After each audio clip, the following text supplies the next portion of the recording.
Hello everyone, and welcome back to the Bestiary, Monster Manual A through Z. I'm Scott. And I'm Emme. And today, what are we talking about today? We're talking about the Chimera. The Chimera, yes. When, two heads are better than one, what's better than that? Oh, it might be just three. Oh, I think it is three. Oh my gosh. So, the Chimera, which answers the question, what happens when a demon prince is not happy with the animals surrounding him, combines them into the one. It is a classic historical monster, which typically has the head of, or the body and head of a lion, the head of a goat, and the hind legs of a goat, and the wings and the head of a dragon.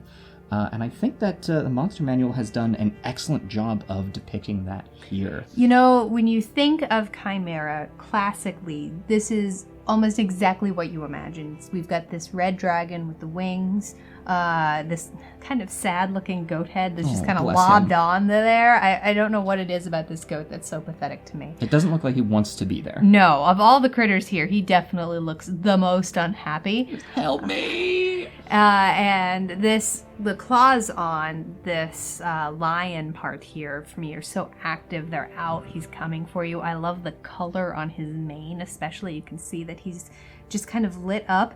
But weirdly, one of my favorite parts of this art is that the eyes of this dragon don't look quite as bright as the eyes of other dragons, which really leads into the next part of this, which is it might be made up of bits of all these creatures, but it's made up of the worst bits, and that really doesn't include its intelligence. This creature is mostly made of base instinct. You'll see the instincts of the things it's made up of, but not really its smarts or its cunning or anything like that. So maybe it has dragon bits, but it's not really a person. It's a monstrosity. It is true. It doesn't have, it might still have some of the cunning, but it doesn't maybe have the full planning and trap laying and really able to have a conversation with you that a dragon has. But it does have its fire breath. So this creature actually gets 3 attacks, 1 for each head. It gets a claw attack and a bite attack and a horn attack. However, it can replace either the horn or the bite with a fire breath if it is charged, and it recharges on a 5 or a 6, which can be devastating to a group. That is a cone of fire coming at you possibly every turn, along with 2 other attacks. So this can take out a party, and at a challenge rating 6, that makes sense. Yeah, at this early of a level, fighting a dragon is still very scary, and this is kind of a little itty bitty dragon bit. Yeah. Again, it's got some of the scarier parts of the dragon, not all of them, but a little bit. And this actually goes into that a little bit more, which is that it does understand Draconic still. Mm-hmm. It still has that little bit of the part of the brain, so it will actually, because it's partially red dragon, it loves to be flattered. It's very vain, very much in the same nature of those red dragons. And so if you flatter it or you feed it and bribe it, it might let you go by, but it's still never going to be able to talk to you. It doesn't have any spoken languages. Mm-hmm. I know they say in there, when to go into detail a little more about the worst bits, it says that it's got the territorial nature and the vanity of a red dragon. It's got the hunting instincts of a lion and the stubbornness of a goat. With its vanity, I kind of see it as if you were to come across a wild wolf.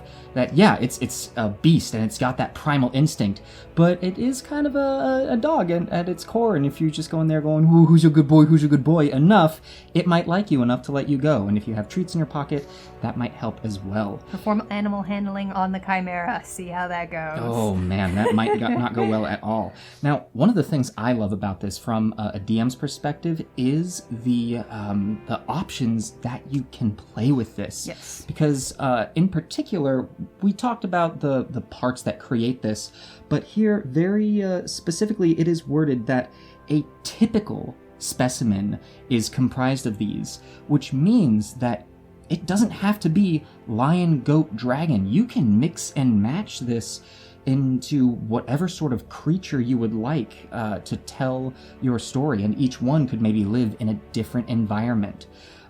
You could have one in caves, you could have one in the mountains, you could have one in a sky city. But just remember, it does have that 10-mile territory that it is very protective of.